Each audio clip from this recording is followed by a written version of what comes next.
मुलींना अतिशय आपण कधी कधी किंमत देत नाही.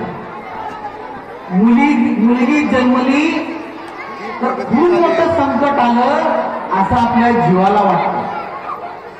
जसं या समाजामध्ये जगण्यासाठी मुलगा गरजेचा आहे तसं मुलगी सुद्धा तितकीच गरजेचं आहे. जर भावाला बहीण नसेल तर काय होणार आहे? आई नसेल, काकू नसेल, मावशी नसेल, आत्या नसेल तर आज तिसरी क या वर्गाकडून कुमारी अंतरा भगवान तेलन ही आपणासमोर आजचा हा जो ज्वलंत प्रश्न आहे, स्त्री भ्रूण हत्या.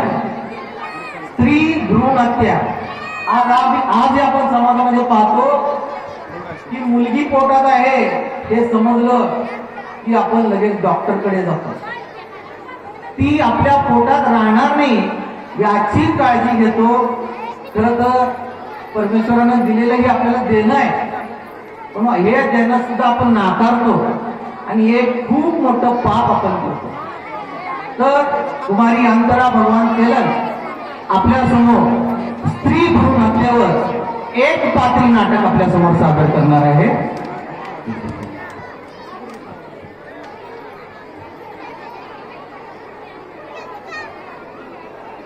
आई मला जगायचंय ग, आई मला जगायचंय ग.